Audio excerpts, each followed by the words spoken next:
যাদের নামাজ পড়ার সময় দুনিয়াবি চিন্তা মনে আসে বা নামাজে অমনোযোগী তৈরি হয় তারা ভিডিওটি শেষ পর্যন্ত দেখার অনুরোধ রইল।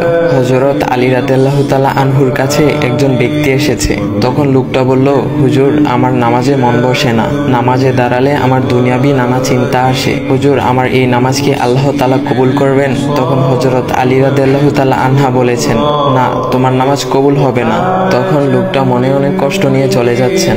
এমন সময় রাসূল সাল্লাল্লাহু আলাইহি ওয়াসাল্লাম এসে হযরত আলী রাদিয়াল্লাহু তাআলা আনহুকে জিজ্ঞাসা করলেন, ইয়া আলী, আপনার কাছে লোকটা কেন এসেছিল? এসে দেখি মন খারাপ করে চলে গেল। কেন, কি হয়েছে আমাকে বলুন। তখন আলী রাদিয়াল্লাহু তাআলা আনহু বলেন, তিনি আমার কাছে জানতে এসেছেন যে নামাজে দুনিয়াবি চিন্তা আসলে নামাজ হবে কিনা। আমি বলেছি, না, তোমার নামাজ কবুল হবে না।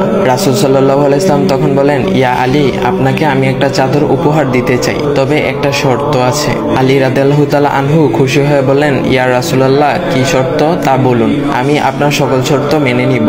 বুঝতেই তো পারছেন রাসূল সাল্লাল্লাহু আলাইহি ওয়াসাল্লামের চাদর বলে কথা। তখন রাসূল সাল্লাল্লাহু আলাইহি ওয়াসাল্লাম বললেন, ইয়া আলী, আপনি যদি এই মুহূর্তে 2 রাকাত নামাজ একনিষ্ঠভাবে পড়তে পারেন দুনিয়াবি সকল চিন্তা দূর করে, তাহলে আমি আপনাকে সেই চাদরটি উপহার দেব।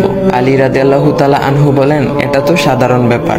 আলী রাদিয়াল্লাহু তাআলা আনহু তখন নামাজে দাঁড়িয়ে গেলেন আর তিনি নামাজ পড়তে শুরু করলেন। এমন সময় তার মনের মধ্যে শুধু ভাবনা চিন্তা আসতে শুরু করলো, আচ্ছা, আমাকে যে রাসূল সাল্লাল্লাহু আলাইহি ওয়াসাল্লাম যে চাদরটা দিবেন সেটা কি ফাতিমার চাদর নাকি রাসূল সাল্লাল্লাহু আলাইহি ওয়াসাল্লামের? আচ্ছা, চাদরখানা দেখতে কেমন হবে?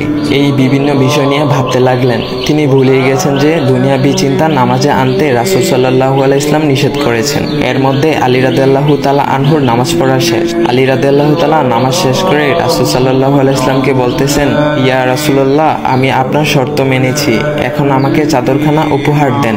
রাসূল সাল্লাল্লাহু আলাইহি ওয়াসাল্লাম বলেন, ইয়া আলী, আপনি কি একনিষ্ঠভাবে দুনিয়াবি চিন্তামুক্ত ছাড়া 2 রাকাত নামাজ পড়েছেন? তখন আলী রাদিয়াল্লাহু তাআলা আনহা মুচকি হেসে বললেন, না ইয়া রাসূলুল্লাহ, আমি আপনার চাদর নিয়ে অনেক কিছুই ভেবেছি। তখন রাসূল সাল্লাল্লাহু আলাইহি ওয়াসাল্লাম বলেন, ইয়া আলী, নামাজ তোমারও হয়েছে, আর তুমি যাকে নামাজ হবে না বলে ফতোয়া দিয়েছো তার নামাজও আল্লাহ তাআলা কবুল করে নিয়েছেন। শোনো আলী, দুনিয়াবি চিন্তা দ্বারা নামাজ বাতিল হয় না, নামাজ মহান আল্লাহ তাআলা কবুল করে নেন।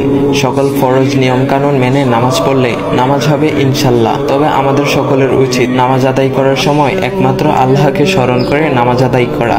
নামাজে দাঁড়ালে দুনিয়াবি চিন্তা মাথায় আসে, এটা শয়তানের একটা ফাঁদ। আল্লাহ তাআলা আমাদের সকলকে শয়তানের কুমন্ত্রণা থেকে হেফাজত রাখুক এবং সঠিকভাবে মনোযোগের সাথে নামাজ আদায় করার মতো তৌফিক দান করুক। সবাই বলি আমিন। চাইলে ভিডিওটা আপনি অন্যদের কাছে শেয়ার করতে পারেন, এতে অন্যদের ভুল ভ্রান্তিগুলো দূর হবে। তো গাইস, এমন ইসলামিক ভিডিও পাওয়ার জন্য ভাইয়ের আইডিটা ফলো করে দিয়ে যাও।